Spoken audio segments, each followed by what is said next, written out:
I don't know about you, but I really enjoyed that news opening. I mean, what's wrong with Fly to Heaven? These guys might as well fly to heaven.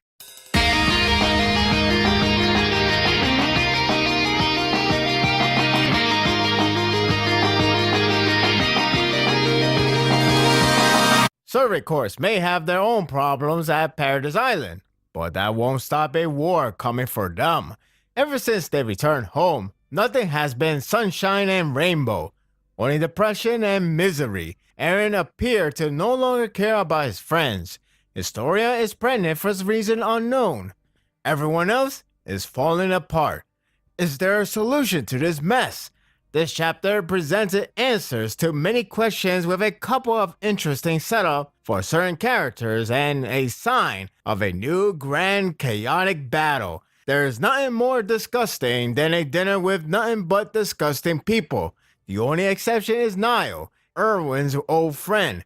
He's practically the only sane and good person in that table as the rest are celebrating for their accomplishment for apprehending Yelena and others. For the record, I still like Commander Pixis despite his action. It's only because politics force him to do the dirty work. Despite them enjoying Marley branded drinks, they don't take people as friendly.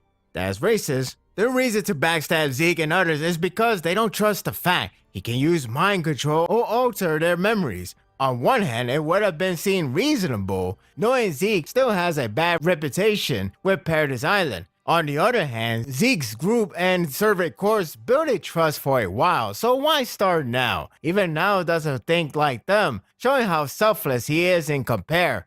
In short, the politics is still crappy as ever. The revelation of Historia's status begins to surface when Rogue spouts out their true plan. They intended to have Zeke makes his return, and by surprise, a Titan that would have been Historia comes in to eat him. They don't plan to wait until Zeke is ready to pass down. Wow, what a bunch of assholes. It turns out her pregnancy isn't part of their plan, rather a move to prevent them to use that plan. Kind of sad if the case is forced pregnancy. The douchebag only saw her as a low-life girl with a name Queen attached. That's sexist for parent fans or fans in general who desperately wants to know the father.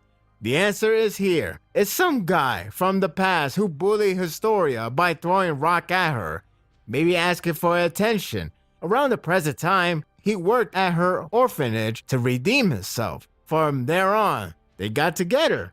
Unless you're like my friend, that's how the story was told. You might as well move on.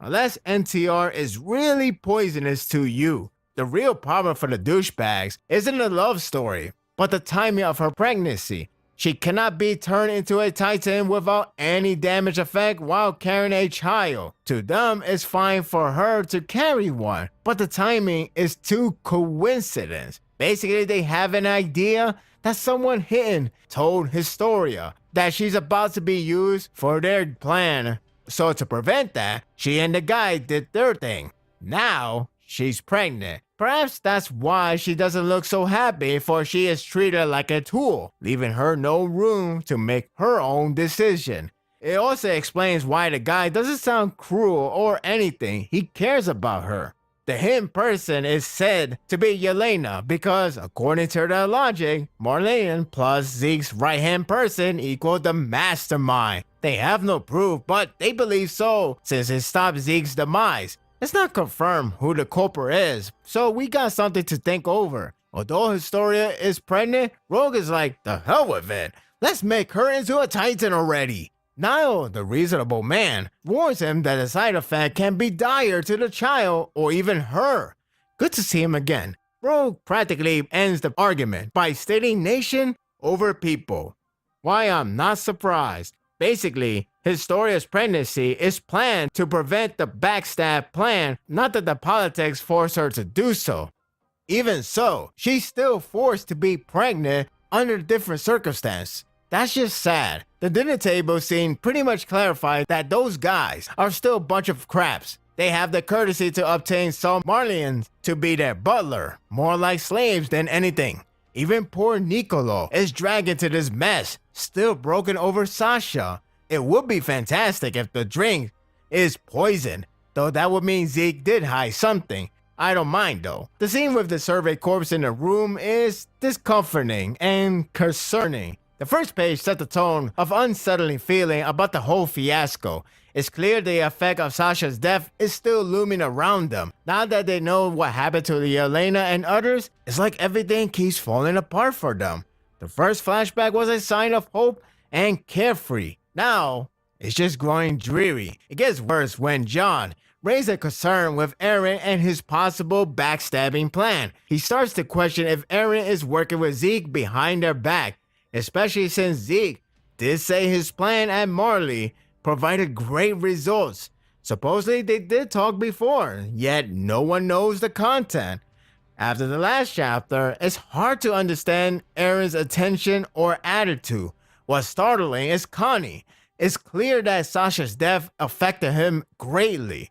His glare to the window is telling how much he can't take this anymore. It got to the point that he will show no remorse. If Eren is a traitor, even with Mikasa trying to stop him, he doesn't hold back his anger, unusually shows dominance in his stand. Mikasa is trying to keep hopeful about Eren. This whole corpse is slowly falling apart. There's another flashback scene. This time it's them working together on building a railroad track as they're waiting for the response. Izayama really liked pulling this stunt with Sasha being around. Almost feel like he regretted killing her off.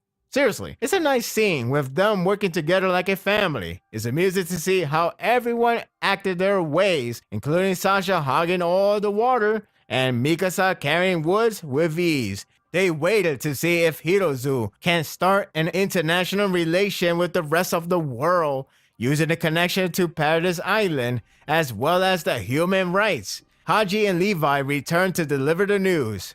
It's no good. It's because Hirozu is a greedy nation that refused to share the resources of Paradise Island with others. I knew that Drew scene was a terrible sign. That greedy... The human rights failed as well since nations only saw the group as eccentrics with no one willing to support the cause. Lastly, they saw Paradise Island as a convenient source of trouble, so to keep them united and stable, they will leave it as it is. What a crappy world. I feel bad for them since they did hope, even if it's little, that they can start a peace rally and not resort to flattening the world plan. It sucks for Armin since he would have loved everyone to stop fighting and not resort to become the world's enemy. I got to credit Haji for trying to uplift the core spirits. She nailed it on what made them special in the first place. Investigate the unknown. Probably my favorite scene of the chapter is the train ride.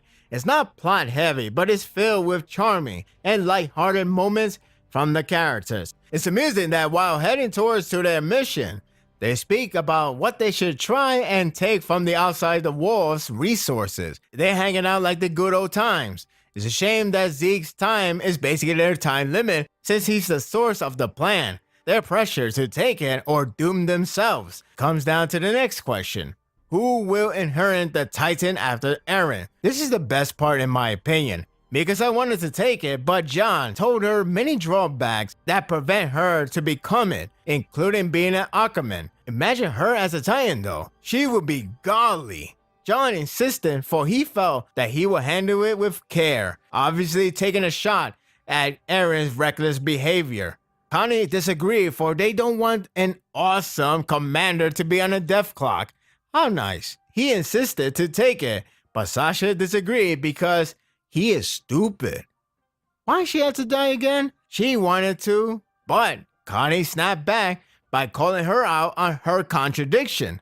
Nice comeback. This got me laughing, but more importantly, all by their friendships. What sealed it surprisingly is Eren's thoughts. He doesn't want anyone to inherit it, rather prefer for them to live long. It somewhat suggested that he would die and probably end the cycle. I don't know if it works that way. The point is, he cherishes friends. It's funny how Eren actually blushed, which made the moment more awkward than it already is.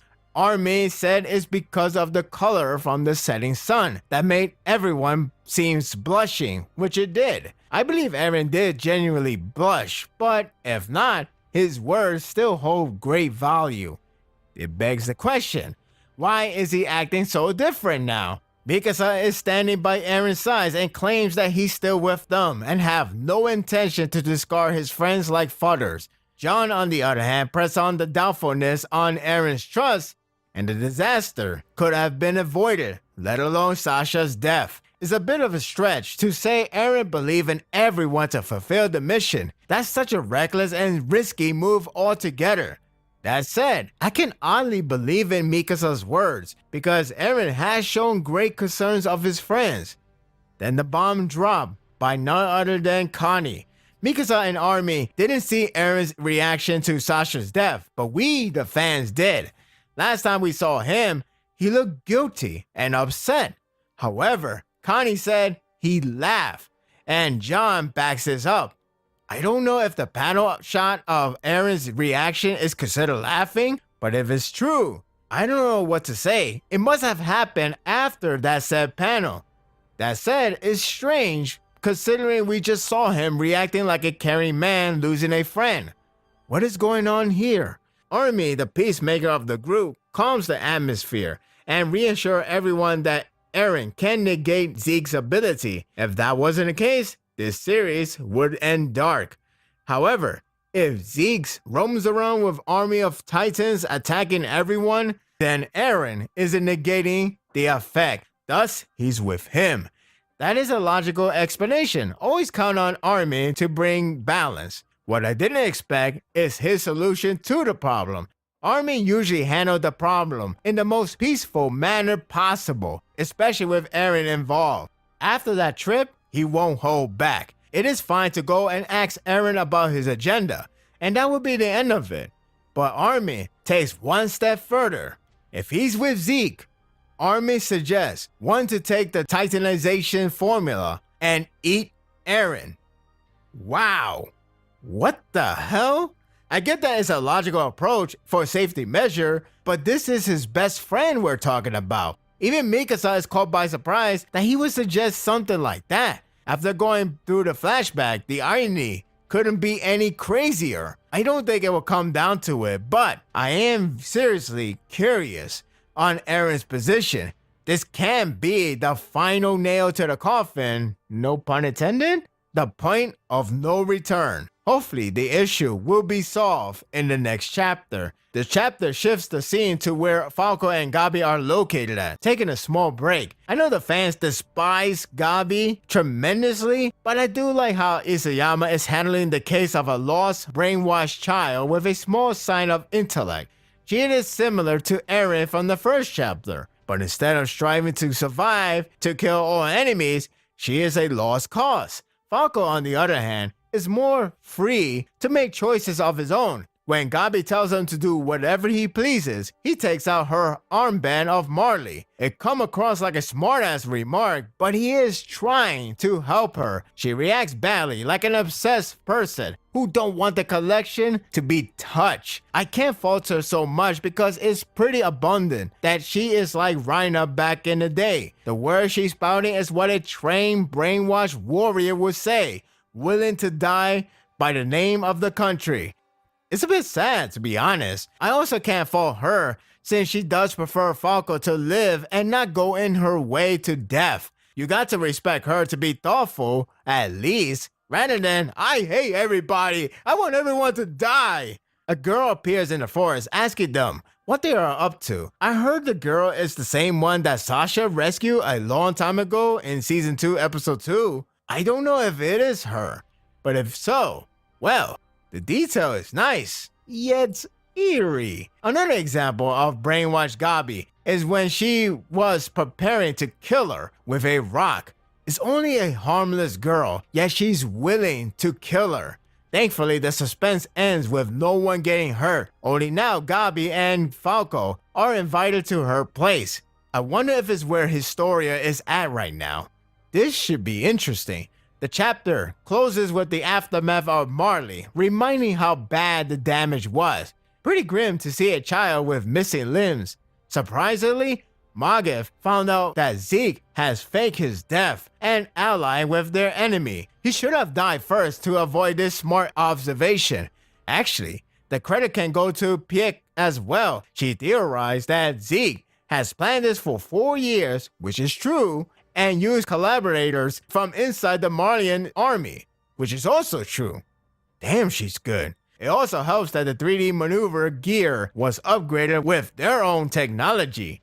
So much for dumb villain syndrome. Just before the hype to strike back was about to begin, Magif orders everyone that they will take the war back at Paradise Island in about half a year. Thank God for the power of time skip. That said, although bringing all countries' army together sound pretty intimidating, that would leave Falco and Gabi alone. Godspeed is what I would say. Thankfully, I think Reiner objects this plan because he wants the hype rolling. But seriously, either he's smart or suicidal. He wants to attack them now. He believes Zeke is expecting them to attack later on, not immediately. If they do the opposite, it may corrupt his plan altogether. Reiner doesn't want to wait. He wants to surprise attack. This is an interesting endpoint. Reiner seems to have reignited his spirit, probably because of Falco and Gabi, since he did call them his reason to live. He probably wants to attack now to save them, and maybe, along the way, take everyone down. I would joke and think he wants to die quicker this way, but really, I am glad to see him and Firing Spirit. This was a pretty interesting setup chapter. There was a good amount of new answers and questions, of course, with plenty of moments to look forward to, including Eren's agenda. If anything, this chapter set up plenty of point of no return. The series is good at changing your view with each chapter. I don't know what to make of Eren, but hopefully it's a misunderstanding. I don't think the heated action will ensue next, but it has planted that seed. When the time comes, hell will break loose. Is this series' nature? And that will do it for the review. I hope you enjoyed this one. Do you honestly think Eren has teamed up with Zeke, or there's something that he has in mind that he's not willing to tell his friends? It could be possible, judging by the flashback, but we'll see how it happens. How long do you think it would take for Marley to arrive at Paradise Island? My best guess would be 3 chapters, or maybe even 2. We'll see how long it would take. Share your thoughts in the comment section. If you like this and want more of this, subscribe to my channel, and my world will be yours to stay. Until next time, take care.